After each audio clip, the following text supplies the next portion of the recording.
अस्सलाम वालेकुम dear students. Last lecture में हमने प्रोडक्शन फंक्शन डिस्कस किया। Now we have to discuss something that is related to the production function, that's laws of production. Laws of production basically reflect the behavior of output with respect to change in the level of inputs. As I told you last time, there are two ways of increasing output. One way is by keeping one factor constant, that's the fixed factor, and varying the variable factor. And the other way is by changing all the factors, that's changing the scale.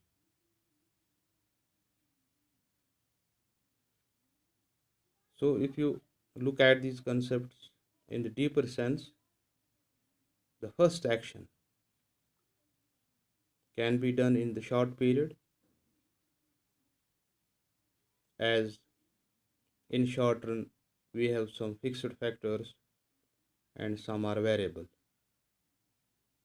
But in the long run, the difference between the fixed factors and the variable factors does not exist, as in long run no factor remains fixed. Here once again a little reflection of the concepts of short run and long run is necessary in order to understand the laws of production. Short run is a period of time which is so short that no factor remains fixed. Sorry, which is so short that we cannot make any experiment with the fixed factors. For example, एक non Y है, उसकी जो दुकान rented premises है, ये एक fixed factor है उसके लिए. उसका जो वो कारीगर होता है जिसको हम वस्ता कहते हैं, बैकर, वो भी फिक्स्ड है. जो फ्लोर आटा वो इस्तेमाल करता है वो उसके लिए वेरिएबल फैक्टर है. जो वो लकड़ी इस्तेमाल करता है वो वेरिएबल फैक्टर है. जो वो लेबर वहाँ पे इस्तेमाल करता है ये वेरिएबल फैक्टर है. अब अगर एक नॉन वाई को शाम को ऑर्डर मिलता है कि कल शाम को मुझे 1000 रोटियाँ चाहिए या 2000 रोटियाँ चाहिए, क्योंकि ऑर्डर बड़ा है, ये इस बेकर के लिए, नॉन वाई के लिए मुश्किल है कि वो दूसरा कारीगर ढूंढ ले, दूसरा बेकर ढूंढ ले, या एक और ओवन जो उसका तंदूर होता है वो हायर करे, क्योंकि ये चीज़ें शॉर्ट रन में इजीली अवेलेबल नहीं हो सकती. अब उसके लिए जो ऑप्शन है वो इस तरह है कि वो एक एडिशनल मैनुअल लेबर लगा सकता है. वो एक्स्ट्रा लकड़ी लाएगा, वो एक्स्ट्रा फ्लोर यूज़ करेगा रोटी बनाने के लिए. तो वो जो ये चीज़ें इस्तेमाल कर सकता है, बढ़ा सकता है. These are the fix, these are the variable factors. And his premises, his shop, his oven, his baker, they are fixed factors, he cannot change, right? So I think इस तरह से आप ये समझ सकते हैं कि what is the difference between a fixed factor and a variable factor. और फिक्स्ड फैक्टर्स की खूबी है, फिक्स्ड फैक्टर्स की खूबी है, whatever the level of output, these factors do not change, these remain constant.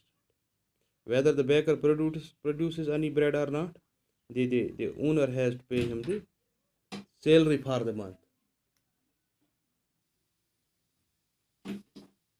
On the other hand, if he produces no bread, अगर कोई रोटी नहीं बनती है, इसका मतलब उसका वेरिएबल कास्ट कुछ नहीं होगा, न लकड़ी जलेगी, न आटा इस्तेमाल होगा, न और कोई वेरिएबल फैक्टर इस्तेमाल हो सकता है. ठीक है ना. लेकिन लॉन्ग रन में ऐसा नहीं. लॉन्ग रन में all factors are variable, because long run is a period of time which is so long that no factor remains fixed, है ना. लॉन्ग रन में हम इन्वेंशन कर सकते हैं, इनोवेशन कर सकते हैं.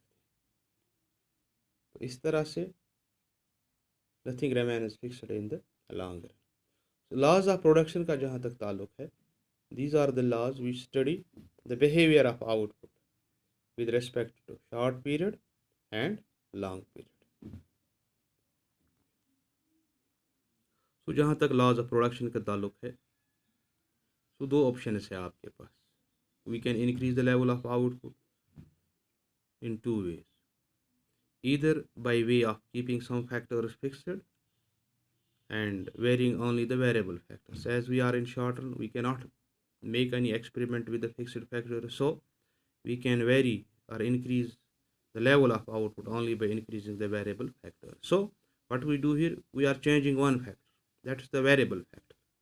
अगर हम ऐसा करते हैं कि एक फैक्टर हमारा फिक्सड है और हम आउटपुट बढ़ा सकते हैं by varying the variable factor, इससे हम कहते हैं returns to a factor. This is known as returns to a factor. On the other hand, if we are in long run, there we witness returns to scale. ये returns कैसे होती है to scale? क्योंकि long run में सभी factors variable होते हैं. The difference between a fixed factor and the variable factor does not exist in the long run, so we can vary the level of output by varying all factors, fixed as well as variable. So in the long run there is no fixed factor. अगर हम ऐसा करते हैं, हम दोनों को change करते हैं, फिक्सड को भी वेरिएबल को, तो we are actually changing the scale. This is known as returns to scale. दोनों में चाहे रिटर्न्स टू फैक्टर हो या रिटर्न्स टू स्केल हो, इसमें डिफरेंट लॉज है, right? Together, returns to a factor and returns to scale is known as laws of production. Now what are these laws of production? These laws again relate to the behavior of output put with respect to change in inputs, in the level of inputs, in the short run as well as in the long run. अगर हम short run की बात करें तो तीन तरह का behaviour होता है. अगर हम शॉर्ट रन की बात करें तो तीन सिचुएशंस पैदा हो सकती है. One is increasing returns to a factor, constant returns to a factor and diminishing returns to a factor. ऐसा कब होता है? जब एक फैक्टर फिक्सड है तो दूसरा वेरिएबल है. अगर हम वेरिएबल को चेंज करते हैं तो इस तरह का बिहेवियर हो सकता है, रिटर्न्स हो सकता है, increasing, constant and decreasing return. ठीक है ना. अब अगर हम लॉन्ग रन में आए और लॉन्ग रन में रिटर्न टू स्केल होती है, और यहाँ भी आउटपुट कैसे बिहेव करता है, you will witness increasing returns to scale, constant returns to scale and diminishing returns to scale. देखिए अगर हम दोनों देखें, चाहे रिटर्न्स टू फैक्टर या रिटर्न्स टू स्केल हो, दोनों में इंक्रीजिंग रिटर्न्स होती हैं, कांस्टेंट होती हैं, डिमिनिशिंग रिटर्न्स होती हैं. इनको हम laws of production, law of increasing returns to factor, law of decreasing return to factor, law of constant returns to factor. इसी तरह रिटर्न टू स्केल में ये तीन लॉज. ठीक है ना. यूँ तो सेम दिखता है, बिहेवियर ऑफ आउटपुट सेम दिखता है, but in case of returns to a factor, the reasons are different, and in case of returns to scale, the reasons are different, right? यहाँ इंक्रीजिंग डिक्रीजिंग और constant होती है, but under different situation.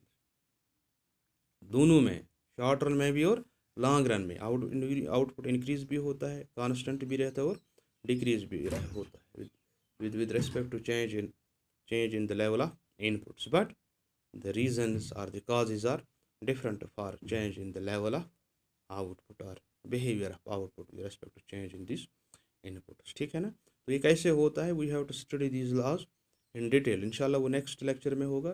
तब तक के लिए I think today it is sufficient for you to have an overview of the concept of the laws of production, right? Thank you very much.